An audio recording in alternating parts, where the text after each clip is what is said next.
हमने क्या देख लिया था पार्ट 1 में, एक से कितने क्वेश्चन देख लिए? 7 क्वेश्चन डिस्कस हो गए। आगे के 7 क्वेश्चन डिस्कस करते हैं इसमें। चैप्टर कौन सा था? एप्लीकेशन ट्रिगोनोमेट्री है ना। एप्लीकेशन ऑफ ट्रिगोनोमेट्री मतलब त्रिकोणमिति जो है उसका अनुप्रयोग हमने देखा था। तो त्रिकोणमिति के अनुप्रयोग हमारे शुरू हो गए थे, समझ लिए थे त्रिकोणमिति के अनुप्रयोग। जब वहां पर भी हमने सारे एक एक चीज समझ ली थी, जब कॉन्सेप्ट समझा था उसके वही क्वेश्चन आ रहे जो कॉन्सेप्ट में समझाना वैसे ही, बस 2-4 बात ध्यान रखनी है। कौन सी? Angle of elevation, angle of depression, figure सही से बनाना है। टावर कहाँ है, बिल्डिंग कहाँ है, कोई इंसान कहाँ से कहाँ जा रहा है, किसी बिल्डिंग की तरफ जाएंगे तो एंगल इंक्रीज होगा या डिक्रीज? इंक्रीज होगा। और बिल्डिंग से दूर चले जाएंगे तो, जैसे मान लो ये बिल्डिंग है, इस बिल्डिंग से एक कार दूर जा रही है तो उसका एंगल ऑफ एलिवेशन कम हो गया। कितनी बार समझ में आ गया? चलिए अब हम क्वेश्चन नंबर 8 की बात करते हैं। क्वेश्चन नंबर 8 से शुरू करते हैं। क्वेश्चन नंबर 8 क्या कह रहा है? A statue 1.6 मीटर टॉल, अब साथ साथ में बनाना सबसे इंपॉर्टेंट चीज है। आप जब इसको पढ़ते जाओगे, statue 1.6 metre tall stands on top of pedestal. कल ही बनाया था, सेम ऐसा ही क्वेश्चन बताया था क्या कि गांधी जी हैं, लेट्स सपोज ऐसे बना लेता हूँ, ये पेडेस्टल है और पेडेस्टल के ऊपर क्या बेटा? स्टैचू। स्टैचू समझते ना, कोई मूर्ति है। तो एक पेडेस्टल को हिंदी में क्या बोलते हैं? पेडेस्टल ही लिखा है। तो पेडेस्टल के ऊपर मूर्ति है और from a point of the ground the angle of elevation of the top of this statue is this. अच्छा, अब आपका ये कह रहा है क्या कि साहब यहाँ कोई एक ग्राउंड पे एक पॉइंट है, उसका ये जो स्टैचू जो मूर्ति है उसका टॉप के साथ एंगल ऑफ एलिवेशन कितना दिखा रखा है? इस 60 डिग्री। तो आपको फिगर पढ़ते पढ़ते आपको मतलब पढ़ते पढ़ते फिगर बनाना है। फिर ये कह रहा है from the same point the angle of elevation, इसी पॉइंट से, जैसे ये ए पॉइंट है तो इस ए पॉइंट से आपको क्या करना है बेटा? फ्रॉम द सेम पॉइंट बोला है, angle of elevation of the top of the pedestal. Pedestal ये था जो मैंने डबल ऐसे बनाया, ये पेडेस्टल है। इस पेडल का जो एंगल ऑफ एलिवेशन है वो कितना दे रखा बेटा? 45 डिग्री। अब मुझे एक बात बताओ, ये वाला एंगल 45 सॉरी 60 है, तो इससे कम ही आएगा ना 45? वो तो जाहिर सी बात है कम भी होगा। तो हमने क्या करा फिर, अब इसको इस डिफरेंट कलर से येलो जी, ये हमने क्या कर दिया, ये कितने डिग्री का एंगल हो गया? 45 डिग्री का एंगल हो गया। अब चित्रकारी में आप जानते हैं मेरा तो हाथ घना तंग है, तो चित्रकला मुझे नहीं आती, बट फिर भी तुम्हें पता है सही से फिगर बनाने ना, लाइन वाइन पता ही है। चलो फिर क्या बोलेंगे? Find the height of the pedestal, ये वाली हाइट। अच्छा स्टेचू कौन सा था? ये बीडी जो था, नॉट बीडी, सीडी। कौन सा? सीडी जो है, ये सीडी क्या था बेटा? ये स्टेचू है। सीडी क्या आपका? सीडी स्टेचू है। तो स्टेचू की हाइट कितनी दे रखी थी? 1.6 मीटर। यही तो था क्वेश्चन। समझ में आया था क्वेश्चन क्या कर रहा था? क्वेश्चन नहीं समझना। एक मूर्ति है, पेडेस्टल पे है, मूर्ति की जो ऊंचाई है 1.6 मीटर है, और ये जो मूर्ति का जो टॉप है वो उन्नयन कोण बना रहा है 60 डिग्री का, और पेडेस्टल का जो टॉप है, शिखर जो शिखर बोलते हैं उसको, शिखर जो है 45 डिग्री का कोण बना। हमें पेडेस्टल की हाइट निकालनी है। अब देखो पिछले वाले क्वेश्चन में ये बिल्डिंग की हाइट दे रखी थी, टावर की पूछ रहा था, यही तो था। इस क्वेश्चन में क्या दे दिया? ये दे दिया। ये चलो मैं एक्स मान करके सिखाता हूँ इस क्वेश्चन में। मान लो ये वाली चीज तो इतना एक्स है, 1.6 है। ये जो let the height of a pedestal be x, क्या मान लेते हैं? ये एक्स मान लेते हैं। बीडी को क्या मान लेते हैं? एक्स। बीडी एक्स मान लिया, और ये ए बी जो है वो वाई मान लेते हैं। क्या मान लेते हैं? एक्स और वाई मान करके करते थे। सो अब एक्स और वाई से कैसा समझो, इन ट्राइंगल, अब कैसे भी कर सकते हो, ऐसे लिख दो ए बी बी डी, ऐसे ऐसे लिख करके भी कर लो, एक्स और वाई मान करके भी लिख लेना कौन किस बात को क्या माना आपने। A B D, A B D यदि हम ट्राइंगल में बात करें तो क्या लगेगा? ये ए बी डी ट्राइंगल है बेटा, इससे तो कोई मतलब ही नहीं है, हाइपोटेनस से तो हमें कोई मतलब ही नहीं है। तो हमारा मतलब है परपेंडिकुलर और, तो परपेंडिकुलर जो है बेटा वो कितना है? एक्स। परपेंडिकुलर कितना है? और बेस कितना है? और एंगल ऑफ एलिवेशन कितना है? 45। तो हमारा क्या लगेगा? 1045। 1045 लगाऊंगा तो क्या बनेगा? 1045, 1045 is equal to x upon y 1। तो इसका मतलब ये हुआ, ये y इस 1 से गुणा होकर के x is equal to y आ जाएगा कि नहीं? x is equal to y आ जाएगा। तो पहली बात तो ये क्लियर है। तो x इज इक्वल टू क्या हो गया? ये y हो जाएगा। पहली इक्वेशन ही होगी। दूसरी इक्वेशन हमारा क्या है? इस वाले का बड़े वाला ट्राइंगल देखेंगे। मस्त, हो गया खत्म काम। ट्राइंगल कौन सा लूं, बड़ा वाला ट्राइंगल कौन सा, बोलो बेटे। इन ट्राइंगल ए बी सी, यही तो है ट्राइंगल ए बी, और ए बी से ट्राइंगल है। इस ट्राइंगल में हम क्या लगाएंगे, अगेन tan थीटा लगाएंगे, परपेंडिकुलर और बेस में तो लेना है, तो हम क्या करेंगे, tan क्या लगाएंगे, tan 60, क्या लगाएंगे, tan 60 किसके बराबर होगा, x प्लस 1.6 अपॉन वाई, यही होगा क्या, जरा देख के बताओ यही आएगा क्या। tan 60 मतलब परपेंडिकुलर, ये पूरी हाइट कितनी है, इतु सी x, इतु सी 1.6, उत्तु सी कितनी होगी, x plus 1.6. So this is what? This is x. This is 1.6, and complete height कितनी हो जाएगी, x plus 1.6, and the base is y. Putting the values. चलिए ये कितना हो गया, √3। अच्छा y को किससे रिप्लेस कर दूंगा, y की जगह क्या लिख दूंगा, x। tan 60 की वैल्यू आ गई, एलिमिनेशन मेथड हो गया ना यार, सब्स्टिट्यूट कर दिया, ये समझो सब्स्टिट्यूट कर दिया, इसको बताया था ना सब्स्टिट्यूशन मेथड, यही से गुणा होगा, कितना बनेगा ये, √3x, √3x, हमें पूछना तो x से तो निकालना है पेडेस्टल, x निकल गया तो खत्म, is equal to x plus 1.6। Clear है ये चीज, यही से गुणा हुआ, √3x हो गया, x प्लस 1.6 हो गया, ये x इधर आएगा तो क्या बनेगा बेटा, ये √3(1)x इज इक्वल टू 1.6। आई की नहीं बात समझ, ये इधर आएगा, ये बनेगा √3x माइनस x कॉमन लूंगा तो क्या बनेगा, ये √3 हो जाएगा, और ये x को मना करके 1 आ जाएगा, so it becomes √3 minus 1x is equal to this. अब x की वैल्यू कितनी आएगी, डिवाइड में चला जाएगा, गए 1.6 और √3 माइनस 1, √3 माइनस, रैशनलाइज करोगे तो क्या आएगा, रैशनलाइज करोगे तो क्या आएगा, रैशनलाइज तो सिखा ही रखा है, नहीं होगा तो 9th की वीडियो देख लेना, बतेरा सिखा रखा है। इसको √3 माइनस 1 को रूट ऊपर नीचे किसे मल्टीप्लाई करेंगे, साइन चेंज करेंगे, √3 प्लस 1 मल्टीप्लाई डिवाइड, तो वो 1.6 तो इसी से मल्टीप्लाई होगा, नीचे क्या बनेगा, नीचे बन जाएगा √3 का स्क्वायर माइनस 3 और 1 का तो 2 बनेगा, 2 इस 1.6 को काटेगा तो क्या आएगा आंसर 0.8। आंसर कौन सा दे रखा है, ये दे रखा है कि क्या दे रखा है, क्या सॉल्व करके दिखा रखा है, प्लस रैशनलाइज करके 0.8 √3 प्लस 1, ये आंसर खत्म। मीटर यूनिट तो लगा होगा लास्ट में, इतनी बात समझ में है कि नहीं, रैशनलाइज करना वो सेकेंडरी का। यहाँ किसी को कोई डाउट हो, स्क्रीनशॉट लेकर के आप इसका सॉल्यूशन लिख सकते हो, जैसे मान लो आप करना हो, अब देख रहे हो स्क्रीनशॉट लेकर, ब्रैकेट में जैसे √3 माइनस 1 लिखा है तो 1 कहां से है, कौन सा वाला बेटे, उम्मीद थी मुझे कि कोई तो पूछेगा, √3x ये था, ये इधर x आएगा, ठीक है, इन दोनों में क्या कॉमन आ रहा है, यहाँ x कॉमन आया तो क्या बचेगा, और यहाँ x का मतलब क्या होता है 1 इंटू एक्स है ना, अब ये x कॉमन ले लूंगा तो क्या बचेगा यहाँ पर,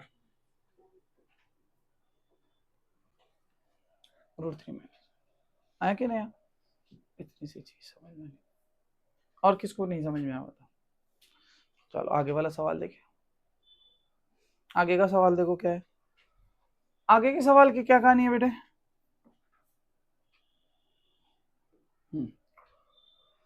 the angle of the elevation of the top of the angle of elevation of the top of building from the foot of the tower is 30 degree, and the angle of elevation of the top of the tower from the foot of the building is this. If the tower is this meter height, find the height of the building.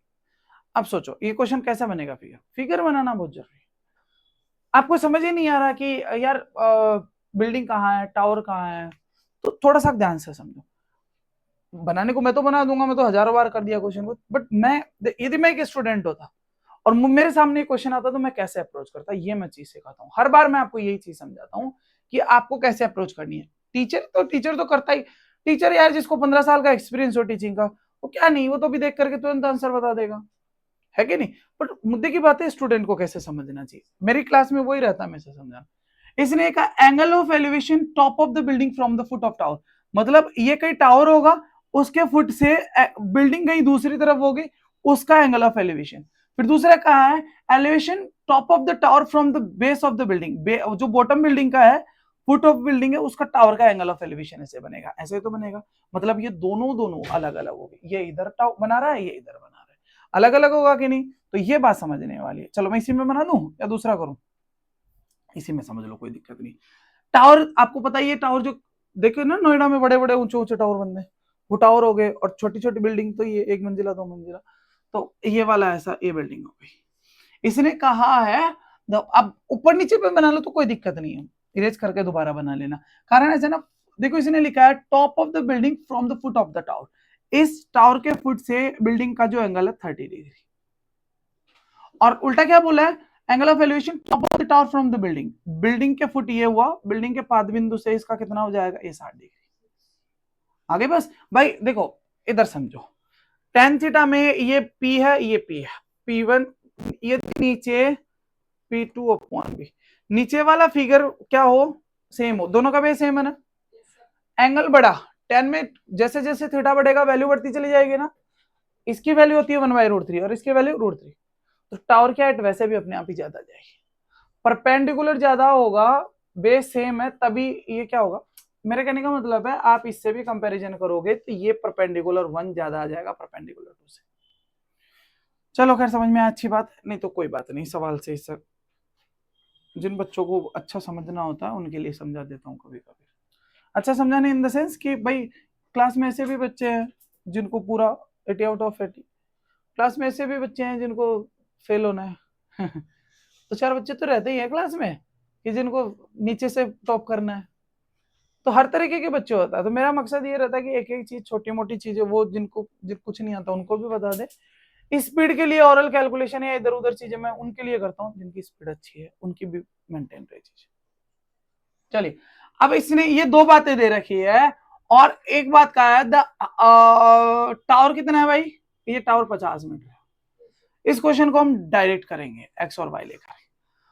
Statement तुम लिख लोगे, आप ये लिख लेना कि भाई given क्या क्या है, गिवन ये वाली पहली वाली बात, ये 30 डिग्री इसके फुट से इसका टॉप का, ये 60 डिग्री इधर का, ये 3 बातें दे रखी है। टू फाइंड ये लिख लेना, वो मैं क्लास में लिखवाता ही बताता ही। अभी मुझे एक बात बताओ, डायरेक्ट हम क्वेश्चन कैसे करेंगे, डायरेक्ट हम ये कैसे करेंगे, चलो हटाओ इसको। ट्राइंगल ये लिया, नाम दे देना अपने हिसाब से, अब क्वेश्चन कुछ भी नाम दे देना, PQR ABCD। तो ये ट्राइंगल बना, क्या लगेगा यहाँ पर, tan थीटा, tan थीटा लगेगा, तो tan 60 लगेगा क्या इधर, tan 60 डिग्री क्या बना, परपेंडिकुलर 50 है और बेस कितना है y, तो y की वैल्यू बताओ 50/√3 आएगी कि नहीं। अब थोड़ी स्पीड पकड़ो, ये √3 आएगा, √3 y की जगह जाएगा, या मैं कहूँ √3 y होगा, √3 इधर डिवाइड हो जाएगा, तो 50 √3 किसकी वैल्यू आ जाएगी, y की वैल्यू आ जाएगी। इतनी बात समझ में है कि नहीं आई, पक्का आ गई ना बात समझ में। चलिए अब उसके बाद जो है ये वाला, इस वाले फिगर में देखो, इधर वाले में, इधर वाले में देखो, यहाँ क्या बनेगा बेटा, tan 30 बनेगा क्या, tan 30 डिग्री क्या बनेगा, परपेंडिकुलर x है और बेस कितना है y, परपेंडिकुलर ये थीटा है तो सामने वाला परपेंडिकुलर x हो गया और बेस y था, इसका वैल्यू कितना होता 1/, बढ़िया, वैल्यू सबको याद हो गई, अच्छी बात।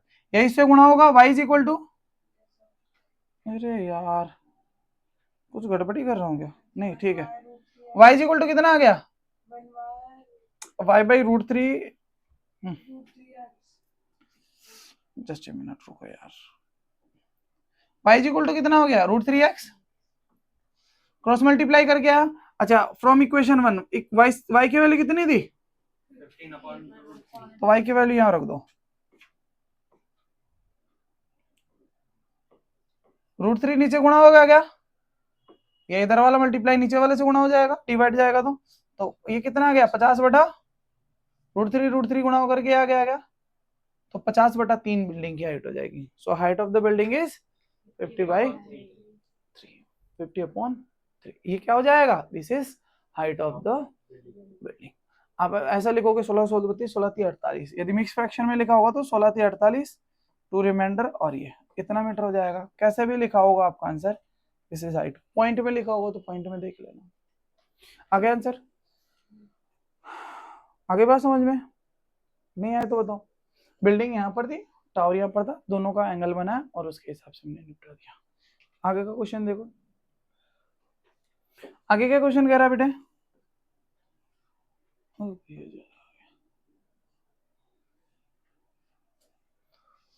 क्या बोल रहा है यहाँ पर? Two poles of equal height are standing opposite each other side. ये कल भी बताया था, एक पोल इधर है एक पोल इधर है, रोड पे किसी पॉइंट से एंगल ऑफ एलिवेशन इधर, वो यही क्वेश्चन था। Two poles of equal height, तो एक ग्राउंड पे दो खंबे गाड़े हैं, एक खंबा ये है और एक खंबा, दो पोल हो गए बेटा, दो पोल हो गए कि नहीं? अब ये जो दो पोल है, रोड के एक तरफ इधर है दूसरा इधर, इधर इधर साइड मतलब दोनों तरफ, एक इधर और एक इधर, which is 80 metre wide. Road कितनी मीटर चौड़ी है बेटा? पढ़ते जाओ बनाते जाओ। रोड कितनी चौड़ी है? 80 मीटर। 80 मीटर चौड़ी रोड है, दोनों तरफ क्या है? सेम हाइट के पोल है। लिखा है ना इसमें इक्वल हाइट, मतलब इसकी हाइट h है तो इसकी हाइट भी h होगी। अच्छा देखते हैं, from a point between them on the road, road का कोई एक पॉइंट है यहाँ पर, मान लो ये वाला पॉइंट है साहब, इसने कहा कि angle of elevation of the top of the poles are 60 and 30 degree. अब मुझे बताओ कि यार कौन से की तरफ 60 होगा? ये वाला एक तो एंगल ऑफ एलिवेशन नीचे से तो बनता है एंगल ऑफ एलिवेशन, और एक ये है, दो उन्नयन कोण हो गए। अब ये दो उन्नयन कोण जो बन रहे हैं, ये दो उन्नयन कोण बन रहे हैं जो बेटे, ये वाला एंगल और ये वाला एंगल, ये एंगल ए है और ये एंगल बी है। एंगल ए कितना होगा? 30 का, और ये एंगल सुगलो। एक बात बताओ, ये पास में है, ये पास में है तो पास वाला बड़ा होगा ना, ये दूर वाला है तो दूर वाला छोटा होगा ना। दिख नहीं रहा ये पास में बना है, इसीलिए तो मैं, जो जिधर पास में है, पास में है तो बड़ा एंगल बनेगा। तो एंगल ये कितने का बना? 60 डिग्री। और ये वाला 30 डिग्री। मान लो तुम इसको इधर ऐसे बनाते, इसको ऐसे बना देते ऐसे, तो ये वाला कितने का हो जाता? 30 का। और ये वाला कितने का हो जाता? मैं बता रहा हूँ क्या करूं, मान लो पॉइंट आपका यहाँ होता, अरे ऐसे कर रहा हूं, पॉइंट इधर होता इस पोल के पास, तो ये एंगल कौन सा बनता? ये 30 का बनता, और ये आगे परपेंडिकुलर। देखो परपेंडिकुलर सेम है, परपेंडिकुलर सेम है, परपेंडिकुलर सेम होगा तो जिसका बेस कम होगा उतना ही एंगल ज्यादा होगा। फिगर बेस डिनोमिनेटर कम होता है तो ओवरऑल फिगर बढ़ जाता है। चलिए जी, ये वाली चीज तो तुम्हें समझ में आ गई। अब हम क्या करेंगे, ऊपर वाले हिसाब से कितने बच्चे निकाल सकते हैं इसको? हो जाएगा पूरा 80 है, मान लो ये जो 60 डिग्री एंगल बना रहा है वो x डिस्टेंस पे है, और ये कितना बन जाएगा? y मान लो, या 80 माइनस एक्स मान लो, कितना हो जाएगा भाई? ये पूरा 80 है, ये x हो गया, तो ये कितना हुआ? 80 माइनस एक्स, यही तो होगा। लिख दो ना statement A B C D ऐसे ऐसे लेकर के, क्योंकि नहीं तो लेंथी वीडियो भी हो जाएगी, सारी चीजें वही चीज नहीं चलती। तो ये चीज कितना हो गया x, तो ये तुमने कहा था y मानोगे तो y मान लो, ये x है और ये y है, x और y का सम कितना होना चाहिए?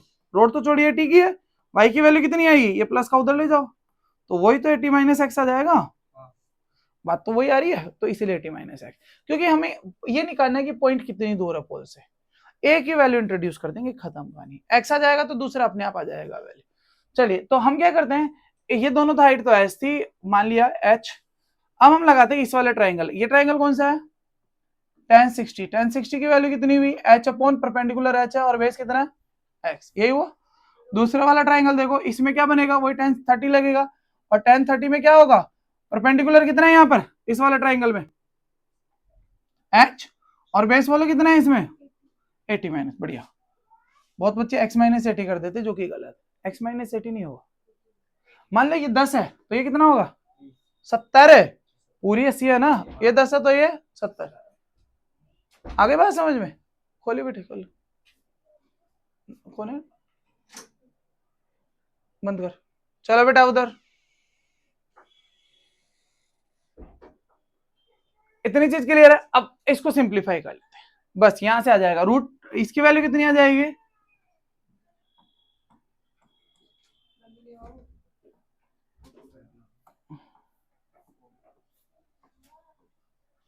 दोनों सॉल्व करते चारों में, ये इससे गुणा हुआ, ये इससे गुणा हुआ, कितना बचा? √3x इज इक्वल टू, ये इससे गुणा हुआ 80 minus x is equal to, आई बात समझ में? h की वैल्यू कितनी आई?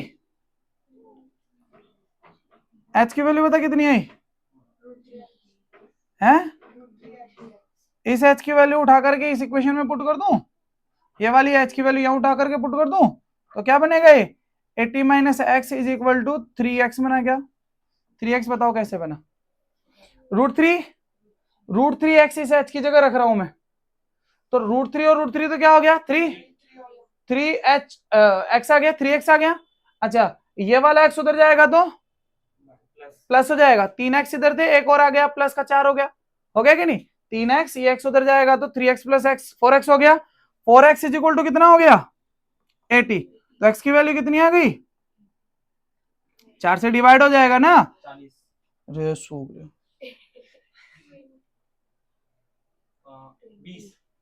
आया, तो x की वैल्यू कितनी आ जाएगी 20। 10th में 40 बता रहा है, x की वैल्यू कितनी आ गई? So what is this? आपको ये चीज समझ में आ जाना चाहिए कि यहाँ ये वाला जो है बेटा, ये वाला ये क्या है, ये 20 मीटर, एक पॉइंट कितनी दूर है 20 मीटर, तो दूसरा पोल कितनी दूर है 60 मीटर। तो आपको ये समझ में आ गया कि जैसे एक पोल ये था, एक पोल ये था, एक बीच में पॉइंट जो था वो कितने का एंगल बना रहा है 60 का, और दूसरा 30 का। तो ये पॉइंट जो है, ये वाला पॉइंट जो रोड पे है, वो एक पोल से कितनी दूरी पे होगा 20, और दूसरे पोल से 60। जिधर 60 एंगल बना रहा है उधर कितनी दूर होगा 20, और जिधर 30 बना रहा है उधर 60।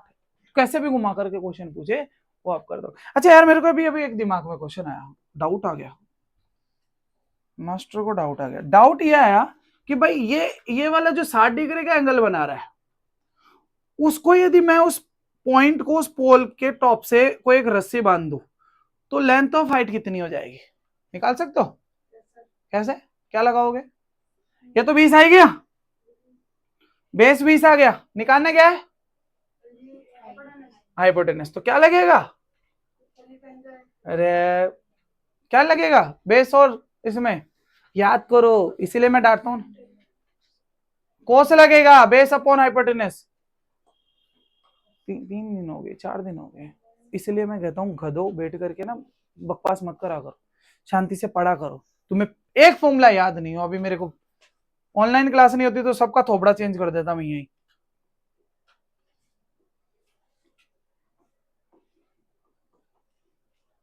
कोस ही तो आता भी अपॉन एच, बेस और हाइपोटेनस में रिलेशन, ये तुम्हें याद नहीं यार डे 1 से जो मैं पढ़ा रहा हूँ पहली क्लास से। इसीलिए तो मैं कहता हूँ पढ़ा करो, मक्कारी करने बैठ जाते हो, कभी पेन खेलने लग जाते हो, कभी ये करने लग जाते हो, घर पे जाकर के बकवासबाजी शुरू हो जाती है। पढ़ने वाले बच्चों की ये बात नहीं होती है, तुरंत आना चाहिए था कि सर कोस लगा दो हो जाएगा बेस और हाइपोटेनस में। सोच रहे हो ये समस्या पता है क्यों है? इसलिए समस्या है कि तुम पढ़ नहीं रहे हो। गांव देहात में बच्चा बहुत सही पढ़ रहा है, इस यूट्यूब का फायदा उठा करके वो बच्चा, और तुम शहर में जितना तुम्हें फैसिलिटी दिखी साला उतना ही बेकार है, मजदूरी भी नहीं मिलेगी आने वाले टाइम में। भाई तुम मेरे लिए पढ़ोगे कि तुम अपने लिए पढ़ोगे? सिर्फ तुम्हारे लिए पढ़ोगे,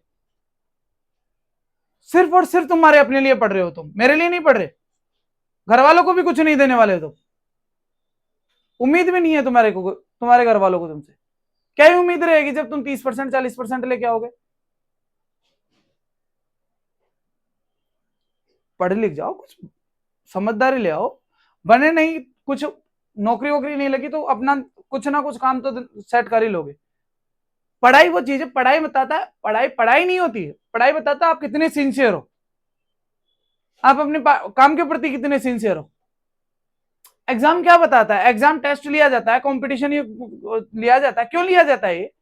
ये इसलिए जाता है कि बच्चे की एबिलिटी देख ले, वो अपने काम के प्रति कितना वो है। एक बच्चा 30 नंबर लेके आता है, 30% ला रहा है, एक बच्चा 90% ला रहा है, एक ही स्कूल में पढ़ रहे हैं, एक ही क्लास में पढ़ रहे हैं, फर्क क्यों आ रहा है? क्योंकि 30% वाला मक्कार है, पता चल जाता है सामने वाले को, ये अपना काम सीरियस नहीं करेगा, निकालो इसको साले को लात मार के। तरीका यही है बेटा, एग्जाम जो होती है, फेल होने वाला बच्चा ये है कि वो अपने काम के प्रति सिंसियर नहीं है, फेल इसलिए होता बच्चा। उसको दिया गया ये सिलेबस 10 चैप्टर तुम्हारे को दिए, 10 चैप्टर ईमानदारी के साथ करो, जो बच्चा काम कर रहा है सिंसियरली उसका मार्क्स भी होगा। इसका मतलब है ये बच्चे को जो टारगेट हम देंगे जो ये काम कर रहा है वो सही करेगा, काम जिम्मेदारी का काम करेगा।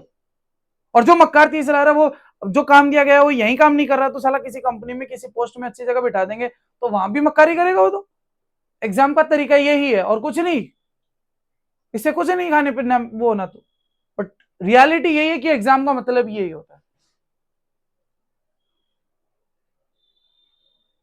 पुराने जमाने में एग्जाम कैसा होता था, मैं तुम्हें बताता हूँ। दादाजी मेरे को एक कहानी सुनाते थे कि जैसे मान लो पहले परिवार बड़ा होता था, उस उनके परिवार में 5 बहुएं थी। 5 बहू को दादाजी ने क्या करा, कुछ मोट दी, मम्मी सुनाती है दादाजी ने, वो उसने क्या करा कि एक बहू को ये थोड़ी मोट दे दी, कुछ अनाज दे दिया, एक बहू को ये दे दिया, दूसरी बहू को ये सेम एक एक 2-2 5-5 किलो, मतलब लेट सपोज 5-5 किलो अनाज दे दिया, 2-2 किलो अनाज दे दिया। वो एक एग्जाम का वो भी तरीका था, वहां साइन थीटा कोस थीटा नहीं था, पर ऐसे एग्जाम हुआ करती थी। क्या एग्जाम था, अब 5 को उस इंसान ने बराबर अनाज दिया, इसको भी 5 किलो अनाज दिया, इसको 5 किलो, इसको भी, सबको 5 किलो, बराबर सबके पास जमीन थी। उन्होंने सोचा कि देखते हैं कि क्या करते हैं 5 किलो। किसी ने कहीं रख, जैसे मान लो इसको दिया, ये रख करके कोने में पटक करके भूल गई, पता ही नहीं उसमें कोई जानवर खा गया, कीड़ी वीडी हो गई खराब, ये पता नहीं कहीं नाली में पटक करके भूल गई है। इसको दिया, इसने खा पी करके हजम कर दिया कहानी, है ना, इसको तो पता नहीं उसी दिन क्या कुछ कर दिया होगा। उसने, वो थोड़ी समझदार थी, उसने कहा कि देखो दादाजी तुमने मेरे को ये 5 किलो अनाज दिया था, मैंने उसको खेत में बो दिया, ये मेरे 50 किलो अनाज हो गया उससे। इसने उस अनाज का सही प्रयोग किया कि यार दादाजी ने 5 किलो अनाज दिया है तो मैं उसको खेत में बोती हूँ, 5 किलो से मेरे 50 किलो अनाज हो जाएगा, 5 किलो खा भी ले, अब आगे खा भी लेंगे और कुछ पैसा भी बन जाएगा। तो इससे क्या पता चल रहा है, इससे पता चल रहा है कि जो टारगेट दिया वो सही, वो पास हो रही है एग्जाम में। परीक्षा का अलग अलग तरीका होता है भाई। तुम सोचो कौन किसको, अब किसी को यदि आगे जिम्मेदारी देंगे, किसी को अपनी पदवी देंगे तो किसको देंगे, एग्जाम ही हुई नहीं है ये, इनसे क्या उम्मीद कर सकते हैं। मक्कार है, कोई कहां फेंक रही, कोई कहां फेंक रही, अपनी चीज को संभाल करके नहीं रख रही, वो है समझदार। समझदारी की परीक्षा ये है कि उसने जो अनाज लिया उस अनाज को बो करके सही तरीके से बनाया उस चीज को। तो तुम्हारा भी यही है, इससे पता चलता है कि कौन बच्चा सिंसियर है, कौन बच्चा सिंसियर नहीं है। पढ़ना लिख, मेरी जरूरत नहीं है मैं बोलूं या ना बोलूं, घर वाले बोले या ना बोले, क्यों बोलेंगे, और मैं तो रत्ती भर ना बोलूं। पढ़ो तो पढ़ो, नहीं पढ़ो तो मत पढ़ो, मेरी तरफ से आज ही कह रहा हूं, मुझे कोई फर्क नहीं पड़ेगा इस चीज का। मैं अपनी जिम्मेदारी करवा रहा हूं, एक एक सवाल करा रहा हूं, जो बच्चा सवाल पूछेगा एक बार नहीं 10 बार बताऊंगा, टेस्ट प्रॉपर होता रहेगा, सबका टेस्ट लूंगा, बाकी किसी के मैं नौकर नहीं हूं जो मैं घर घर जाकर के चौकीदारी करूंगा। पढ़े ना पढ़ो, नहीं मत पढ़ो, हु केयर्स, मेरे को क्या, किसी को फर्क नहीं पड़ता। घर वाले तुम्हारे पीछे पड़े रहेंगे तो वो कमाएंगे, पढ़ाई बाकी काम कब देखेंगे, यही करते रहेंगे पूरे दिन, तुम्हारे पीछे पड़े रहेंगे। स्कूल वालों को क्या कमा करके दे जाओगे तुम, बेवकूफ।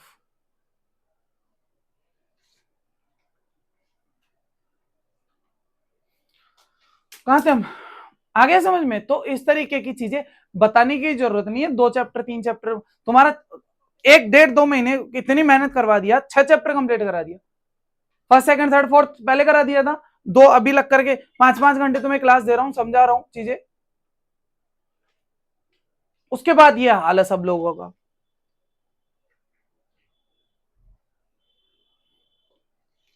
कैलकुलेशन अच्छी होनी चाहिए, प्रैक्टिस अच्छी होनी चाहिए, घर पे मेहनत करो। अभी तक तो आधा कोर्स तुम्हें अपनी जरूरत, अरे ट्यूशन की जरूरत ही नहीं पड़े भाई, ये बेकार है सारे ट्यूशन। मैं तो आज क्या शुरू से बोलता हूं, मैं तो ट्यूशन के लिए, पढ़ने लिखने वालों को जरूरत नहीं होती ट्यूशन की। तुमने भी देखा होगा 9th में तुम्हारा इधर उधर रिश्तेदारी में कोई भाई होगा, बहन होगा, बिना ट्यूशन के पास हुए और तुम 10% ढंग से नहीं मार्क्स ला रहे, फेल हो रहे हो। यही है, क्यों, क्योंकि उसे पता है कि ये चैप्टर है, इसमें ये कॉन्सेप्ट है, मैं देखता हूं प्रैक्टिस करता हूं। और तुम्हें साला इतना घोट घोट करके पिला रहे हो, उसके बाद भी कोई फर्क नहीं पड़ा, मत करो, खेलो डंडे, खेलो पेन पेन फेंक करके।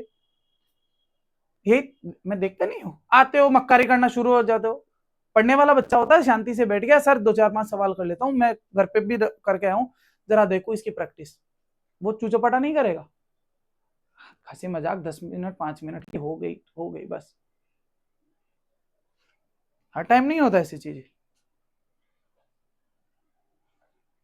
चलो नेक्स्ट क्वेश्चन, नेक्स्ट क्वेश्चन क्या कह रहा है, क्वेश्चन का पढ़ने का तरीका यही होता है, मैं हर बार यही समझाता हूं तुम्हें, मेरी तरफ से क्या है, मैं क्वेश्चन करा करके फ्री खत्म। बट मुझे पता है ना सीबीएसई का ट्रेंड चेंज हो गया, एग्जाम का ट्रेंड चेंज हो गया, क्वेश्चन घुमा फिरा करके बनेगा। हो सकता है कुछ केस स्टडी में उल्टा सीधा बना दे, कॉन्सेप्ट ही क्लियर नहीं है तो क्या कर लोगे तुम।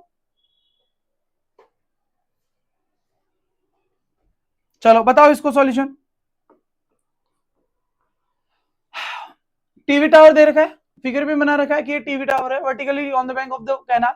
ये कोई कैनाल है, कैनाल मतलब नहर, नहर पे किनारे पे क्या बना रखा है, टीवी टावर बना रखा है। From a point on other bank directly opposite to the tower, angle of elevation of top of the tower is this. इसका ये कैनाल ये है, इसका अलग जो अपना एक लिखा ना डायरेक्टली अपोजिट, वो पॉइंट कितना है, उस पॉइंट से 60 डिग्री का एंगल ऑफ एलिवेशन बन रहा है। From another point 20 metre away from this point, from another point 20 metre away from this point, this point मतलब जो कैनाल के इस तरफ से था उससे 20 मीटर दूर पर एक पॉइंट है। ओके, एंगल ऑफ एलिवेशन कितना दे रखा वहां पर, 30 डिग्री दे रखा है। Find the height of the tower and width of the canal. Canal width तो यही हुई इस, और ये हाइट ऑफ द टावर, पानी लाना, ये निकालना आपको।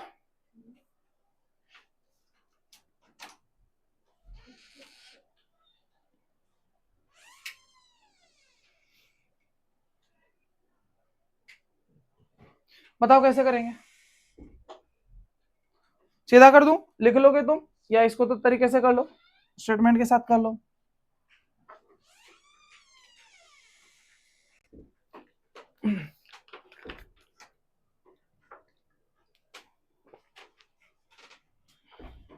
बताओ इसको कैसे आएगा।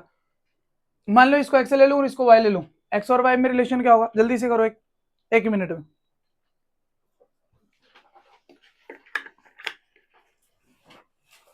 मान लो ये एक्स लिया, विड्थ ऑफ दिस, और ये लिया हाइट ऑफ दिस।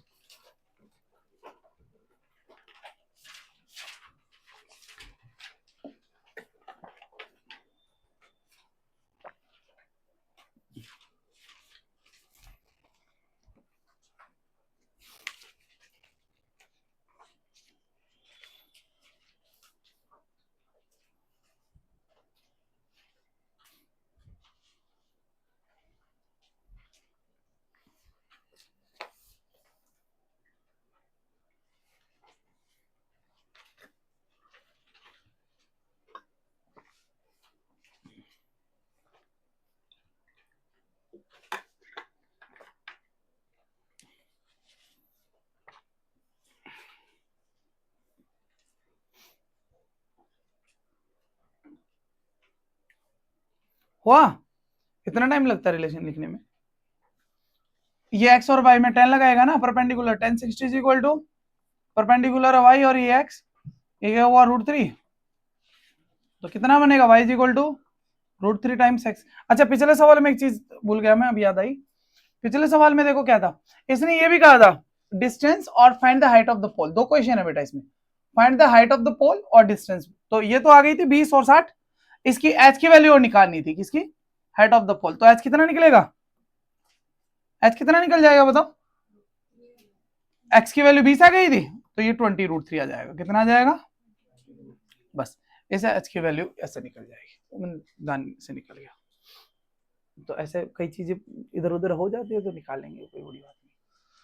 हाँ तो क्या था यहाँ पर, चलिए अब हम इसको, एक तो ये आ गया, चलो इस वाले ट्राइंगल में लेंगे, ट्राइंगल एबीसी, एबीसी वाले में ये आएगा क्या इक्वेशन, एसी भी ले लो, एबीसी, यही आया क्या रिलेशन। अब मुझे बताओ इस बड़े वाले ट्राइंगल में क्या बनेगा, बड़े वाले ट्राइंगल के हिसाब से बताओ, डायरेक्ट बताओ, बड़े वाले ट्राइंगल से tan 30 लगेगा क्या, थीटा कितना है, यही तो है, हाइट कितनी है y, और नीचे बेस कितना है, बेस पूरा है, बेस का बताओ कितनी वैल्यू आएगी, डीपी की वैल्यू कितनी है 20 प्लस एक्स है कि नहीं, तो ये 20 प्लस एक्स हो गया बेस। इसकी वैल्यू कितनी होती है 1/, अब इसको सॉल्व कर लो, एक्स और वाई की वैल्यू आ जाएगी, इसकी वैल्यू ये इससे गुणा होगा तो क्या बनेगा, ये ये 20 प्लस एक्स इससे गुणा हुआ सेम रहेगा, और ये √3y से गुणा होकर के √3y हो गया। अरे क्रॉस मल्टीप्लाई होकर के आया, cross multiplication gives us this. Okay now fine, ये वाली क्वेश्चन क्या आई थी, y इज इक्वल टू, इस y की वैल्यू उठा करके यहाँ पुट कर दूं, बोल देना from equation 1 and equation 2। Statement तो बता रहा, सिखा दिया, लिखना बता दिया। तो क्या बनेगा, 20 plus x is equal to √3 into √3, मैं हटा करके इसको क्या कर दूं, 3 लिख दूं, √3 और √3 3x, ये इधर जाएगा तो प्लस होगा या माइनस, तो ये कितना बचेगा 2x, 2x is equal to 20, तो x की वैल्यू कितनी आई, ऐसे स्पीड बननी चाहिए भाई, ये उधर जाएगा 2x बनेगा, 2x इज इक्वल टू 20, 20 को डिवाइड करेगा तो कितना आएगा, कट जाएगा 10 आ जाएगा। कहाँ, तो ये कितनी वैल्यू आ गई 10, x की वैल्यू 10 आ गई ना, इसका मतलब x क्या था आपका, विड्थ ऑफ कैनाल, नहर की चौड़ाई, नहर की चौड़ाई कितनी आ गई 10, x यही तो माना था हमने, नहर की चौड़ाई क्या मानी थी x, टीवी टावर की हाइट कितनी होगी, y है ना टीवी टावर की हाइट, तो y कितना था √3x, x की वैल्यू कितनी आई थी, तो 10 इंटू √3 मतलब 10√3, तो y क्या था, हाइट ऑफ टीवी टावर, है ना, तो टीवी टावर की हाइट कितनी आ जाएगी 10√3। हाँ कुछ पूछ रहा था सर जी, वहाँ पे √3y है ना, सर जी √3x और y, ये था तो यह आना चाहिए, ये पूछ रहा है सर जी। हाँ सर जी, मतलब ऊपर भी x और नीचे भी y से जुड़ गया सर जी, अभी मुझे नहीं समझ में, एक्चुअली ये एक क्वेश्चन थी, इससे ये बना, फिर उसके बाद क्रॉस मल्टीप्लाई किया तो ये आया, है ना, यहां से क्रॉस मल्टीप्लाई कर गया, इसके बाद मैंने लिखा है ये वाली स्टेप, इसके बाद ये लिखा, तो क्या पूछना चाह रहा है, 3x कैसे बना बेटा, y की जगह मैं क्या रखूंगा, y की वैल्यू क्या है √3x, √3 गुणा होकर के कितना बना, और x का, तो √3y की जगह क्या आ गया, कैसे आया समझ में आ गया, और बोलो, तो x क्या था, x is width of the canal, नहर की चौड़ाई आ गई, y is height of the TV tower, समझ में आ गया, x और y लेकर के भी कर सकते हो, x और y नहीं ले तो शुरू में पार्ट 1 में तो सारे क्वेश्चन ऐसे ही माना था, ए बी अपॉन दिस, इसको क्या लिखता मैं, tan 60 is equal to perpendicular A B, तो ए बी अपॉन बीसी, ऐसे करके कर लो, तुम्हारी मर्जी, कोई दिक्कत थोड़े ना है। अच्छा यही कहना है, कैसे पता, क्योंकि उसने कहा कि एक बैंक, एक किनारे, बैंक मतलब किनारा, एक किनारे पे कौन सा टीवी टावर है और डायरेक्टली दूसरे किनारे पे क्या है पॉइंट सी, जहां से 60 डिग्री है, तो ये कहना है, आगे बात समझ में, अगला क्वेश्चन देखो, खत्म हो रहा है इसको काफी,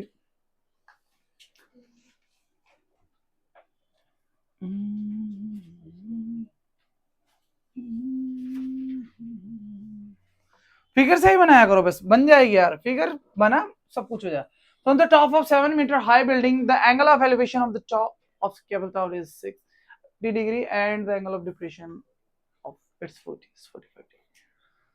Determine the height of the tower. कितना अच्छा है, from the top of 7-meter high building, the angle of elevation cable tower. बात समझो, एक बिल्डिंग इधर है 7 मीटर की और दूसरी तरफ क्या है बेटा, टावर, इसके ऊपर टावर नहीं है, क्योंकि इस बिल्डिंग से इसने बोला ना टॉप ऑफ द टावर, इसके मान लो थोड़ी देर के लिए तुम्हारे दिमाग में आ गया कि सर बिल्डिंग के ऊपर टावर मान ले, तो इस बिल्डिंग के टॉप से इसका एलिवेशन कैसे बनाओगे, ऐसे थोड़े ना घूम करके आंख देखेगी उस टावर को, आंख तो सीधा सीधा ही देखेगी, है ना, आपको लाइट नहीं पड़ा है ना, लाइट की एक प्रॉपर्टी होती है, पहली प्रॉपर्टी, दूसरी प्रॉपर्टी में ये लिखाऊंगा, light travels along a straight line, straight path में, वो स्ट्रेट लाइन के अलोंग चलती है, स्ट्रेट लाइन में चलेगी, स्ट्रेट मतलब समझ में, सीधी सीधी चलेगी,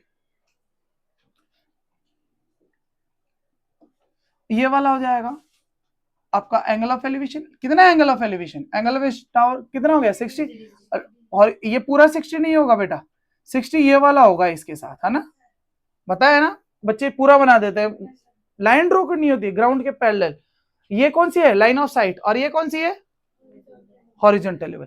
अब इसने दूसरा कहा एंगल ऑफ डिप्रेशन, मतलब अभी इंसान इसी पे है, बिल्डिंग पे, ऊपर देख लिया टावर को, वो टावर था, वो एंगल ऑफ एलिवेशन कितना बना रहा है 60 डिग्री। अब इस टावर के फुट को देखूंगा नीचे उस किनारे को, तो ये हॉरिजॉन्टल लाइन है, हॉरिजॉन्टल लेवल है, इससे नीचे देखूंगा तो अब ये वाला एंगल बनेगा, फुट ये है इसका, तो एंगल ऑफ डिप्रेशन ऐसा बनेगा बेटा इसका, सही से ज्वाइन कर लेना इसको, ठीक है। ये कितने का बन रहा है 45 डिग्री का।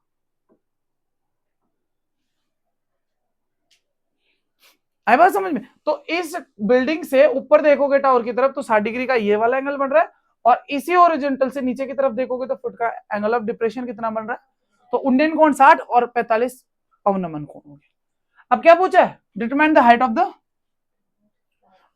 द टावर आपको निकालना है। मान लो h हाइट है इसकी, कोई दिक्कत थोड़ी ना, या ABC कुछ भी मान करके ऐसे पॉइंट लिख करके फिर कर लो, मैं तो इसी को कंप्लीट कर देता हूं। अब मुझे एक बात बताओ, ये वाला 7 है क्या, तो मुझे ये वाला आप बताओ, ये वाली चीज, ये वाला पैरेलल है दोनों, हॉरिजॉन्टल और ग्राउंड, ये तो बताया था हॉरिजॉन्टल लेवल और ग्राउंड तो पैरेलल ही होता है। ये 45 डिग्री का है तो ये भी क्या है, ये क्या बोलते हैं इसको, बहुत बढ़िया, एकांतर कोण। क्यों बराबर हुआ, एकांतर कोण के हिसाब से, अल्टरनेट एंगल के हिसाब से। चलिए ये 45 डिग्री है, तो मुझे एक बात बताओ, यहां 10 लगा दूं इस ट्राइंगल में, 10 45 क्या होगा, मान लो ये x है, 10 45 किसके बराबर हुआ बेटे, परपेंडिकुलर हुआ 7, बेस हुआ है 1/√3। 10 45 कब हो गया, 10 45 1 होता है, तो इसका मतलब ये बेस कितना आ गया। क्वेश्चन आपसे पूछता कि what is the distance between building and tower, तो आंसर इज 7 मीटर। बिल्डिंग और टावर के बीच क्वेश्चन नहीं है, बट पूछ सकता है, इसमें कोई दिक्कत थोड़ी ना। तो height distance between building and tower is 7। अब मुझे बताओ ये 7 है, ये 7 है, ये 7, ये वाला 7 है, तो मुझे बताओ ये वाली हाइट कितनी होगी, जाहिर सी बात है ये भी 7 होगी, ये भी 7 होगी ना। अच्छा अब मुझे बताओ ये 7 आ गया, तो ये वाला भी इतनी हाइट भी, मान लो ये इतना सा मान लेता हूं y, क्या मान लेता हूं y। इस ट्राइंगल में देख, तुम नाम लिखोगे ना ABCDE, तो ऐसे लिख लोगे DE अपॉन दिस, कर लोगे ना। तो मुझे, मैं तो जस्ट समझाने के तरीके से समझा, नहीं समझ में आया तो एक बार मुझे बता देना, मैं फिर से करा दूंगा। अब जैसे मान लो इसको नाम दे दिया था ABCDE, तो यहां पर क्या लिखोगे, 10 60 इज इक्वल टू, ये AB है परपेंडिकुलर, और बेस कितना हो गया EB और किसके बराबर हो जाएगा, ये क्या था DC, AB और DC बराबर हो जाएगा साथ साथ। 10 60 की वैल्यू कितनी होती है √3, AB को हमने y ले लिया, EB कितना आ गया, ये 7 था तो ऊपर वाला भी, तो y की वैल्यू कितनी आ गई 7√3। अब मुझे एक बात बताओ, थोड़ा कलर चेंज करता हूं, कलर विजिबल है क्या, ये वाली हाइट कितनी आई y कितना है, तो इतनी दूरी हो गई 7√3, और ये वाला कितना है, बिल्डिंग की हाइट के बराबर दिए तो कितनी हो गई 7। तो हाइट जो टावर की है वो कैसे बनेगी, BC प्लस AB, BC 7 हो गई थी और AB कितनी आ गई y, तो हाइट h कितनी बन जाएगी 7 प्लस, मुर्गा बन जा सूग ले, ऐसे गधेड़े आंसर देगा ना तो तेरे को यहीं तोड़ ताड़ दूंगा। कैसे 14√3 हो जाएगा, 7 प्लस 7√3 कैसे हो जाएगा, इरेशनल है ये आपका कलर दिख नहीं रहा, बता भी नहीं रहे हो तुम, दिख नहीं रहा ये, नहीं दिख रहा बेटा ये वाला 7 और 7√3, ये कैसे है, ये रैशनल है और ये इरेशनल है। रैशनल इरेशनल कब प्लस होते हैं भाई, ये ऐसे कैसे रहेगा, ज्यादा से ज्यादा आप 7 कॉमन ले लोगे, ढंग से लिखोगे तो √3 + 1 लिख दो, तो height of the tower is 7 √3 + 1।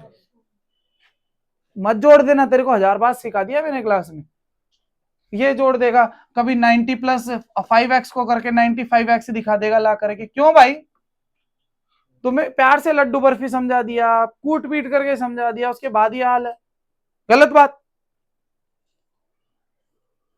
ऐसे में जुड़ेगा नहीं बेटा, जोड़ता तो मैं फिर पहले जोड़ देता, पहले वाली कैलकुलेशन में कैसे नहीं जोड़ा, पहले मैंने जोड़ा है क्या? ऐसे कैसे रखा है? अभी 20 वो √3, इसमें भी तो नहीं जोड़ा था, घटाया था कहीं पर, कहां पर आया था नहीं क्वेश्चन? अरे जिसमें कुछ 20 आया था,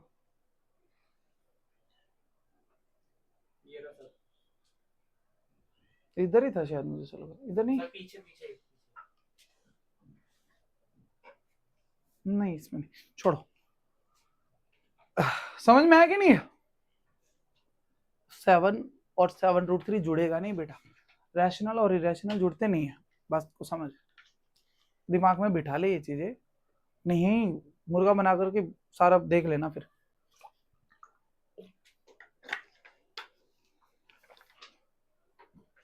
अच्छी बात, ऐसा है ना, बोलना चाहिए, गलत गलत बोलना चाहिए, गलत मतलब ऐसा थोड़ा ना गाली देने लग जाए, गलत बोलना मतलब जैसे बोल दिया बच्चे ने, तू ही नहीं बेटा, क्लास में और ऐसे गिदड़ है जो दुबके पड़े, उनको शर्म आती है बोलने में, पूछने में, सीरियसली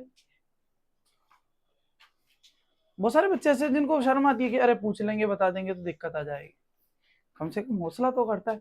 इसने बोला कि सर 14√3, तो अब डांट दिया तो फिर गलती नहीं करेगा आगे, और गलती भी करेगा फिर डांट देंगे, तो पेपर में तो गलती नहीं करेगा, इसलिए अब डांटना तो टीचर है भाई, डांटना तो पड़ेगा, सही बात है कि डांटना तो जरूरी होता है, पर पूछा कर, मैं तो हमेशा अच्छा लगता है कि जब तुम पूछते हो हमें बता, मुझे मुझसे तो कहीं से भी तोड़ मरोड़ के पूछ लो यार, कोई दिक्कत नहीं, बिंदास। क्वेश्चन देखो नेक्स्ट, क्या क्वेश्चन है? As observed from the top of 75-meter high lighthouse from the sea level, the angle of the depression of the ship are this and this if the one is exactly behind the other on the same side. Okay, same side of the lighthouse, find the distance between two. यार ये कल ही बताया था, मतलब भाई same ही था ये question, बस एंगल शायद मैं गड़बड़ बता दिया होगा। ये लाइट हाउस है, लाइट हाउस 75 मीटर का ही बताया था मैं, और कहा भी था कि S1 शिप यहाँ पर है ना, और S2 यहाँ पर है। ये S1 शिप जो है कितने का बना रहा है? पास वाला 45 का। मान लो तुम्हें नहीं भी समझ में आ रहा कि 45 का, यही गलत बना देते बहुत सारे सूगले, उनको दिखता है कि 30 पहले, तो 30 बना दो इसको, और ये 45 बना दो, मास्टर यही खोपड़ा चेक कर जाएगा उसका, खत्म, काट कुट करके 0 कर देगा, आगे तो बाद में चेक करेगा, आगे चेक करना तो बात का बात है, यही काट कुट देगा। आ रही बात समझ में? यही काट कुट देगा। आपको पता है इस टावर के पास, इस लाइट हाउस के पास वाला एंगल क्या होगा? बड़ा होगा। नहीं भी समझ में आए तो इस बात को ध्यान रखो, ये वाला देखो हाइट सेम है, जो बेस छोटा होगा उतनी वैल्यू ज्यादा आएगी, उतना ही स्लोप ज्यादा होगा, उतना ही एंगल भाई परपेंडिकुलर अपॉन बेस होता है tan थीटा। यदि ये सेम है तो जितना बेस कम होगा ओवरऑल फिगर उतना ही ज्यादा होगा, 2:30 बजे तक, और जितना बड़ा हो जाएगा ओवरऑल वैल्यू उतनी ही। आ रही बात समझ में? सो ये है 45 डिग्री, ये है 30 डिग्री, यूज करो, क्या ट्रायंगल बना दो, डायरेक्ट लिख दो, तो ये वाला ट्रायंगल देखो क्या बनेगा इसमें, मान लो ये x है और ये टुकड़ा y है, इन दोनों के बीच की डिस्टेंस कितने ले लूं? मान लो distance between S1 and S2 y ले लिया, ये y ले लिया ना, दोनों शिप के बीच की, पूछना भी यही है, y निकालो, आई बात समझ में? दोनों के बीच की डिस्टेंस y ले ली, और पहला शिप लाइट हाउस से कितनी दूर है? x मान लेते हैं, राइट एंगल ट्रायंगल ये बन रहा है, क्या लगेगा? एंगल बोलो कौन सा है? हाइपोटेनस का तो कोई मतलब ही नहीं है, हमारा परपेंडिकुलर और बेस के साथ डील करना है, तो कौन सा लगेगा?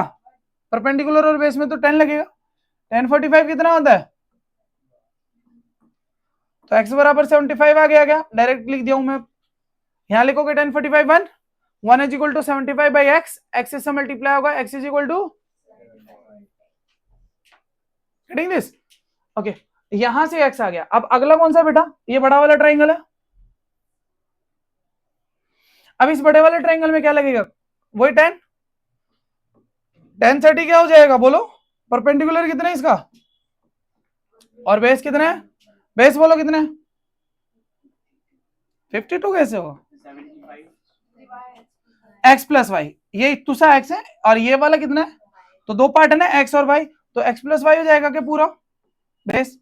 ये कितना होता है 10, 1/√3।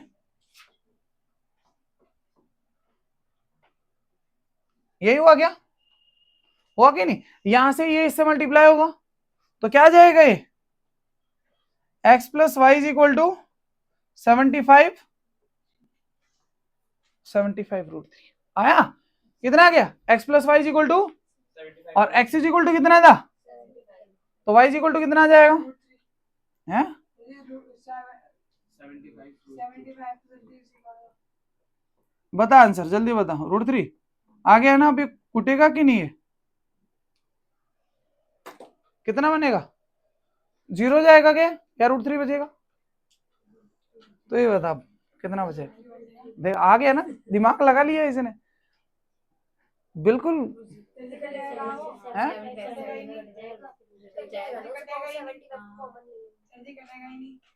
थप्पड़ मारो तुम तीनों चार, मारो नहीं, मेरा ज्ञान दाता कहाँ है? ज्ञान दाता कहाँ गया? डंडा उठा करके घुटना, सही बोला है। ये इससे कट जाएगा, ये इससे कट जाएगा जबरदस्त। हाँ कॉमन आएगा। ये कितना हुआ? ये कितना हुआ? ये 75 है। x कितना आ गया था? 75। ये 75 बेटा, ये बना x, x की जगह मैं 75 रख रहा हूं। 75 प्लस वाई इज इक्वल टू, अब ये इधर चला जाएगा तो क्या बन जाएगा?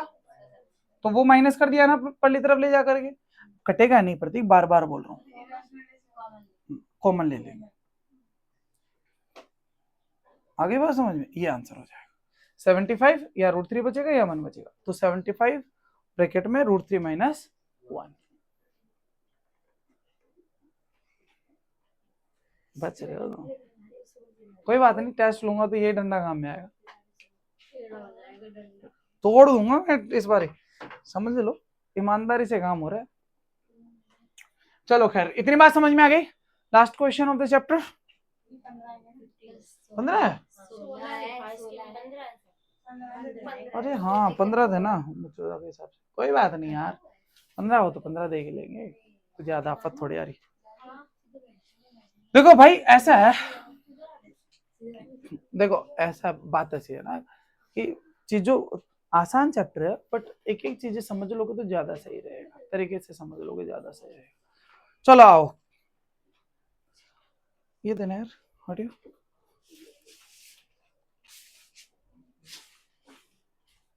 क्या लिखा है? ये लड़की कितनी है, मतलब कितनी हाइट की है? हाँ। ये इसके पीछे कौन है? यहाँ इसके पापा खड़े हैं क्या? अच्छा भाई है, कैसे बताओ? ये भाई लग रहा।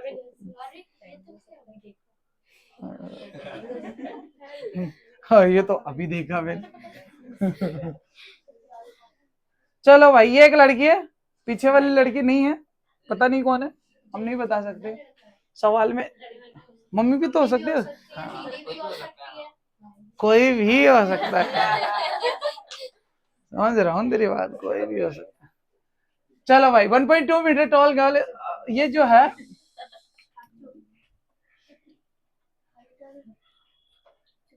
ये बैलून की हाइट कितनी दे रखी है बेटा? देखो ये बैलून जो है वो कितनी हाइट पे है? एल्टीट्यूड क्या है बैलून का? 88 point. From the ground, the angle of elevation of the balloon from eyes of the girl at instance 60 degree. शुरू में कितना था? ये लड़की इस बैलून को देख रही है, शुरू में यहाँ था 60 डिग्री का एंगल ऑफ एलिवेशन बना रहा है। After some time the angle of elevation reduce to this, after reduce हो गया मतलब ये एंगल कम होगा, तो बैलून आगे जाएगा तभी तो, पास में आता तो बढ़ जाता, एंगल कम हुआ तो मतलब बैलून दूर गया। तो ये वाली बात भी समझ में आई, 30 कर दिया हमने। फिर इसने कहा find the distance travel by the balloon during this interval, ये बैलून यहाँ से यहाँ गया तो कितनी डिस्टेंस कवर कर लिया, ये आपको निकालो, है ना? ये वाले डिस्टेंस आपसे निकाल पूछा गया, कोई बात नहीं है यार, निकाल लेंगे। ये लड़की 1.2 की थी, ये 1.2 है, मतलब 1.2 कितना हो जाएगा?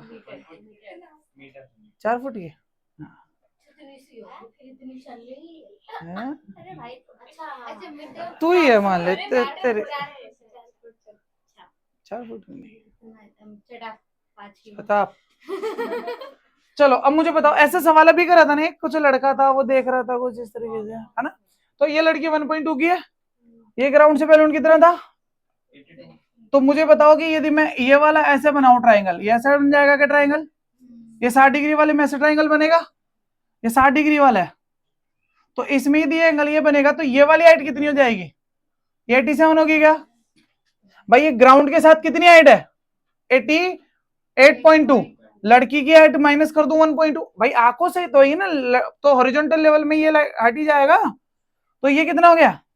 तो पहले वाले ट्राइंगल में ये वाला क्या लगाएंगे, इसमें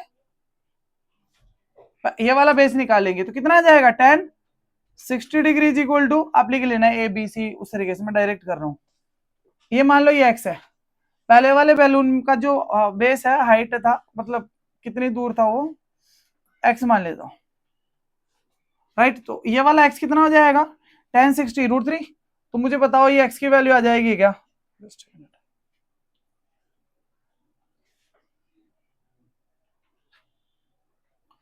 एक्स की वैल्यू कितनी आ जाएगी ऐसे? ये √3 हो जाएगा, √3 इधर नीचे चला जाएगा, 87/√3 हो गया क्या? 87 अपॉन ये वाली हाइट कितनी आ गई? अब दूसरा ट्राइंगल लेते हैं, दूसरा ट्राइंगल कौन सा हुआ?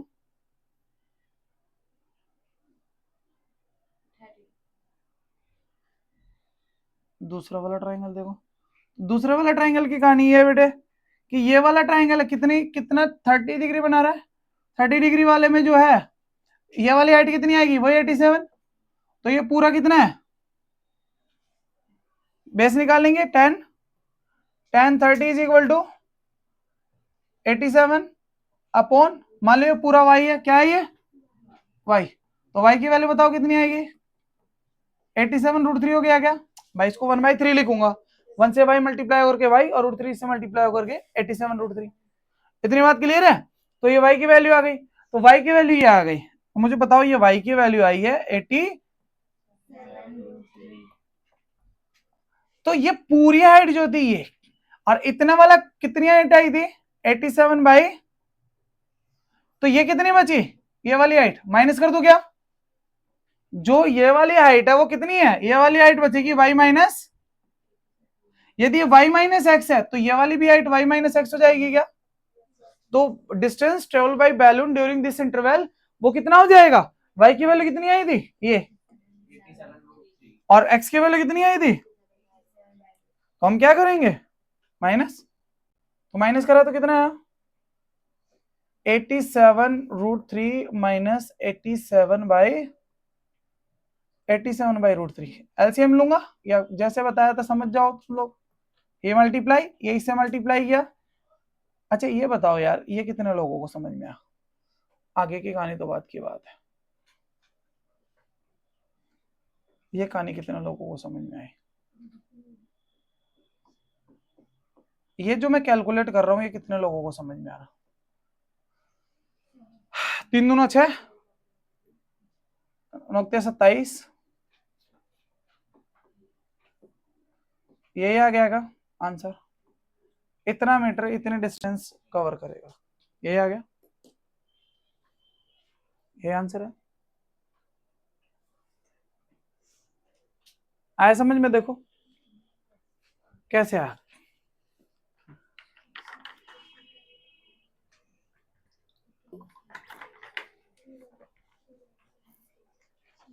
सर 87 × 2 × √3 कैसा है? मुझे बताओ तुम।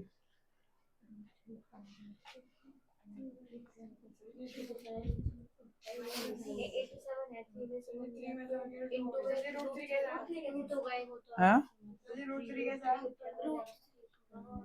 भाई ये मेरी कैलकुलेशन है, मैं अपने हिसाब से ऐसे उल्टा सीधा तोड़ता हूँ, तुम बताओ तुम्हें समझ में आया कि नहीं?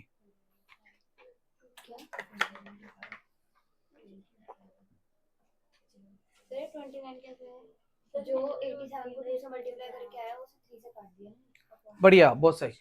देखो यहां पर क्या था, पहले इन दोनों में मैंने 87 कॉमन लिया, या बचेगा √3 माइनस 1 अपॉन √3, √3 माइनस वो √3 गुणा होकर के 3 हो जाएगा, ये 1 × 1 1 हो जाएगा, नीचे √3 बन जाएगा। इतनी बात क्लियर।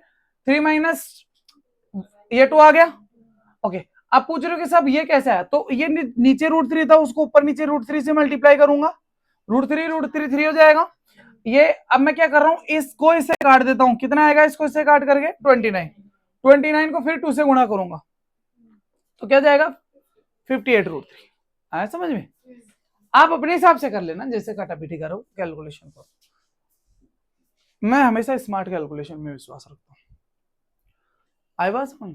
अच्छा, आपको एक क्वेश्चन और पूछ लेता, मान लो मुझे ऐसा लगता है कि मैं क्वेश्चन पूछ लूं, यदि वो क्वेश्चन पूछता कि यहां से इसको यहां तक जाने में, यहां से इसको यहां तक जाने में मान लो लेट सपोज 2√3 सेकंड लगे, कितना √3 2√3 सेकंड इसको लगते हैं, इस बैलून को यहां से यहां तक ट्रेवल करने में 2√3 टाइम लगता है। तो मुझे एक बात बताओ, इसकी स्पीड क्या रही होगी बैलून की, हवा के साथ जो चल रहा था किस स्पीड से चल रहा होगा? तो स्पीड क्या होता है, क्वेश्चन आ सकता है, बड़ी बात नहीं है। स्पीड क्या होता है, distance upon time, distance upon, तो डिस्टेंस कितनी है, डिस्टेंस बोलो कितनी है, डिस्टेंस तो यही है ना जो चला था, और टाइम कितना हो गया 2√3, √3 से ये काटा, इसको काट करके 29 मीटर पर सेकेंड, यही स्पीड आ जाएगी क्या? तो स्पीड कितनी आ जाएगी बलून 29 मीटर पर सेकेंड से चल रहा। तो ऐसा भी कोई क्वेश्चन पूछ ले, स्पीड स्पीड निकालना आ रही है तो बुरी बात नहीं है, और क्वेश्चन ऐसे ही आएंगे फॉर्मूले तरीके से, सब चीजें आपको समझ में आनी चाहिए। क्लियर है चीज? चलो लास्ट क्वेश्चन, ये भी 1 घंटे के पास चले गई वीडियो, क्या करे भैया।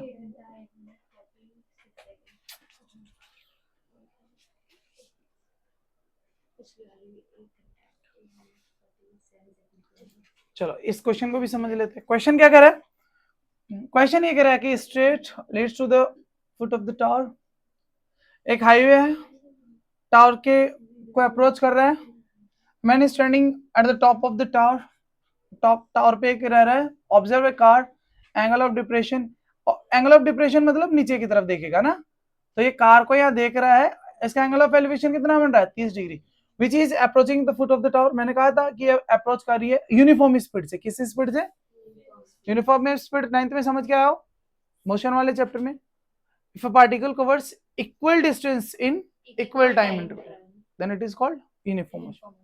सो ओके, सो यहां से ये 30 डिग्री का हो गया, फिर इसने कहा 6 second later the angle of depression of the car is found, मतलब अब एंगल ऑफ डिप्रेशन मतलब बढ़ गया ना, 60 हो गया, तो कार यहां तक आ गई होगी।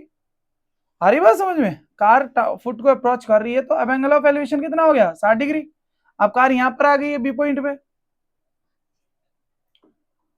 आई बात समझ में? तो अब इसने ये कहा depression 60 degree, find the time taken by the car to reach the foot of the tower from this point. अब ये इस पॉइंट पर आई है, उससे यहां तक आने में उसको कितना टाइम लगेगा ये निकालना है।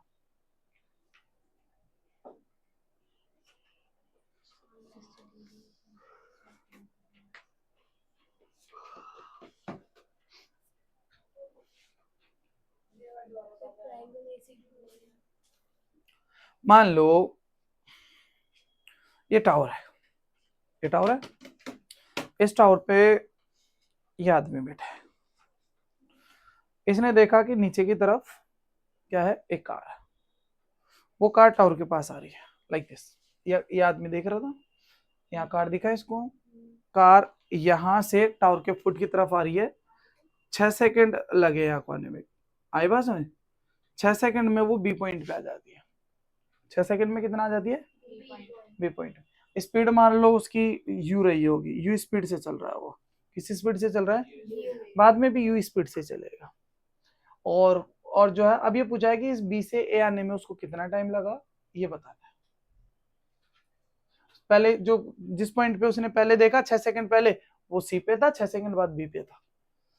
चलिए अब इसमें और तो कुछ नहीं दे रखा, 60 दे रखा था, तो ये 30 है, तो ये 60 हो गई 30, ये देखो ये 30 और 60 में कौन सा 30 होगा, ये 30 होगा। यदि नहीं समझ में आया तो वैसे आपको पता है ये वाला z बन रहा है, तो ये 30 है, तो ये 30, और ये दूसरा तरीका भी तो बताया था, दूर वाला कम और पास वाला, जय मर्जी समझ लो।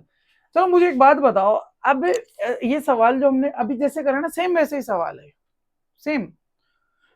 पहले हम पूरा बेस निकालेंगे। हाइट वाइट कुछ जरूरी है इसमें, देख लो, कहीं से कहीं तक कुछ भी नहीं देखा, बस यूनिफॉर्म स्पीड और 6 सेकंड ये लगा, ये बता। मान लो यहां से आने में इसको टी टाइम लग गया, कितना लग गया? टी टाइम लग गया। यहां से यहां तक आने में कितना टाइम लग गया? मुझे एक चीज ये बताओ कि डिस्टेंस का मतलब क्या होता है? डिस्टेंस मतलब speed into time, speed multiply, speed को यदि टाइम के साथ मल्टीप्लाई कर दूंगा तो वो क्या हो जाएगी? डिस्टेंस हो जाएगी। इतनी बात क्लियर है? चलो साहब, ये बात भी समझ में आ गई आपकी, ये दोनों चीजें समझ में आ गई। अब मुझे यार एक बात और समझा दो, यदि इस टावर की मैं बात करूं जिसका 60 डिग्री एंगल है, इसमें यदि मैं कहूं कि ये वाली डिस्टेंस बी है, तो बी डिस्टेंस किसके इक्वल हो जाएगी? टी यू के बराबर हो जाएगी क्या? क्यों? टी टाइम लगा था और स्पीड क्या रही थी, तो टी यू लिख दो चाहे यूटी लिख दो, ut is equal to v is equal to ut plus half a t square, v is equal to ut plus s is equal to होता है यार, क्या तुम बोल रहे हैं? V is equal to u plus a t, s is equal to e t plus, बुला रहे हो तुम, v square is equal to plus 2s, 2s is equal to v square minus you square. खैर वो चीज sir you बोल रहे हो, बोल s is equal to e t plus half a t. चलो हम कहां थे? यहां पर थे कि ये वाली डिस्टेंस कितनी है, ये वाला डिस्टेंस कितनी होगी? 6 सेकंड लगी थी, यू स्पीड से चल रहा था, तो 6 यू जाएगा, क्या हो जाएगा? और ये वाला कितना हो जाएगा? यूटी हो जाएगा। क्लियर है? चलो, नहीं समझ में आई तो बताओ, दोबारा समझाऊं। हमने क्या क्या लिया था बेटा, किस चीज को क्या माना बताओ? स्पीड को क्या मान लिया इसमें? यूनिफॉर्म जो स्पीड थी उसको हमने यू मान लिया, और बी से जो रिक्वायर्ड टाइम है वो क्या मान लिया? इस पॉइंट से इस पॉइंट तक आने में कितना टाइम लगा उसको, तो डिस्टेंस कितनी हो जाएगी? 6 यू। कितना हो जाएगा? यहां से यहां तक आने में कितना टाइम लगा उसको? टी। तो क्या हो जाएगा? यूटी। क्लियर है? अच्छा, अब मुझे एक बात बताओ, इस वाले ट्राइंगल की यदि मैं बात करूं, तो इस वाले ट्राइंगल में tan 60 बराबर क्या होगा? ये क्या था? ए बी सी, चलो एडी अपॉन बी ए, बी ए हुआ ना, तो ये तो कितना होता? √3, और ये कितना हो गया? एडी को एच ले लो यार, एडी को क्या ले लेता हूं? एच ले लेता हूं, तो एच अपॉन ये कितना हो गया? यूटी। तो एच की वैल्यू कितनी हो जाएगी यहां से? H is equal to √3 ut, √3 ut. चलो, ये तो इससे आ रही है, इस वाले ट्राइंगल से। दूसरे वाले ट्राइंगल से क्या कहानी बनेगी? दूसरे वाले ट्राइंगल से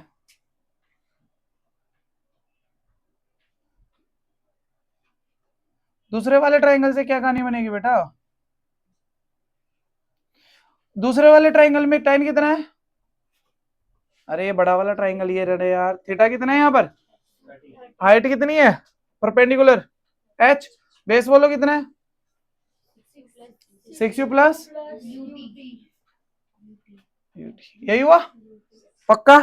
tan 30 की वैल्यू कितनी होती है? h की वैल्यू कितनी आई थी? h की वैल्यू कितनी आई थी? h से तो ऐसे तो हमें मतलब ही नहीं है। 6ut 6u not t plus ut। अच्छा मुझे एक बात बताओ, कितने लोगों को ये बात समझ में आ गई होगी? 6 प्लस t is equal to 3t। कितने लोगों को ये बात समझ में आ गई होगी?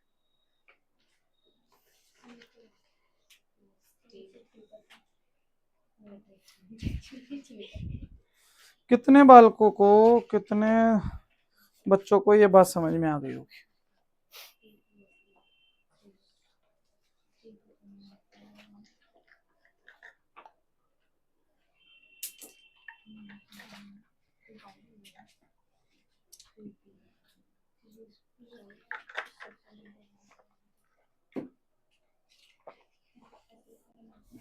पढ़ा के छोड़ूंगा बेटा, धुआंधार है, तू ही समझा पहले, और गंदा सा समझाना एकदम जिससे कि गुस्सा है। यू अपना अगर मल्टीप्लाई करते प्लस मल्टीप्लिकेशन में तो 6 प्लस टी हो गया सर जी।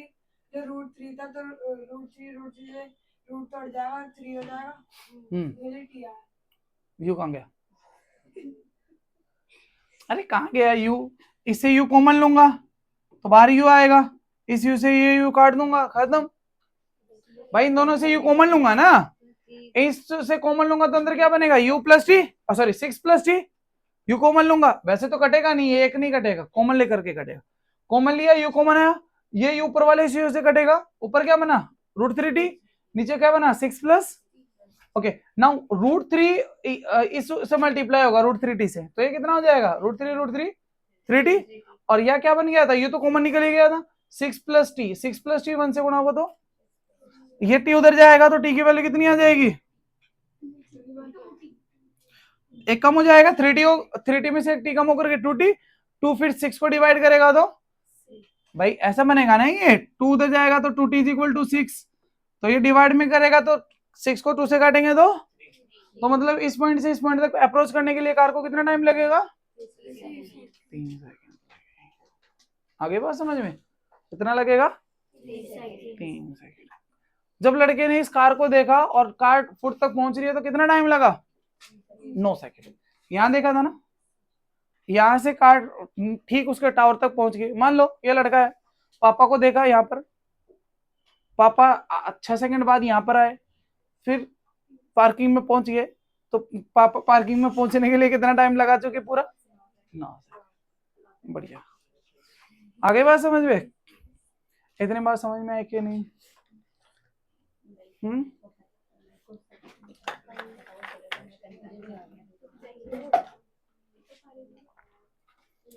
आया समझ में? बहुत बहुत धन्यवाद, आपने सहन किया इतना। ट्रिगोनोमेट्री खत्म, ट्रिगोनोमेट्री मैथ्स की सबसे बड़ी आफत खत्म कर दी 10th की, और इतनी धुआंधार खत्म कर दी। इतनी बात समझ लोगे तो बेसिक वालों का तो काम पूरा हो गया। बेसिक वाले 4 घंटे की वीडियो देख लेना, बहुत बिंदास। छोटी गोली बड़ी गोली को समझ लेना, यदि पढ़े लिखे वाले बच्चे तो भी काम बन जाएगा। हाँ, इसके अब हम काम करेंगे, क्योंकि तेरा वायरस है अभी तो मैथ्स में, उसको निकालने के लिए मैं तुम्हें एंटीडोट तो दूंगा ही दूंगा। उसके लिए मैं एक्स्ट्रा क्वेश्चन बताऊंगा, एक्स्ट्रा क्वेश्चन बतेरे लाऊंगा, बट वो मैं टेस्ट में लाऊंगा। मेरी कोशिश ये रहेगी कि ऑनलाइन में भी, कि यदि मान लो एक बार एनसीईआरटी कंप्लीट हो जाए, कोशिश ये रहेगी जल्दी से जल्दी एनसीईआरटी खत्म हो जाए। एनसीईआरटी के बाद इस बार टफ से टफ क्वेश्चन कराऊंगा कि एक भी क्वेश्चन ना रहे बच्चों को। फिर रेगुलर टेस्ट हो जाएगा, पूरे 14 के 14 चैप्टर का टेस्ट होने वाला है। वीकली पूरे 14 चैप्टर टच में रहेंगे, ये समझ लो। चाहे तुम्हारा चाहे यूटी में कुछ भी आए, यूटी से मतलब ही नहीं है मुझे, मतलब रहेगा मिड टर्म और फाइनल बोर्ड से। मिड टर्म में भी जब मिड टर्म आएगा तो मिड टर्म तक हम पूरा निपटा देंगे। चलो, तुम्हारे को समझ में आ गया सबको? चलो यहीं मुलाकात खत्म करते हैं।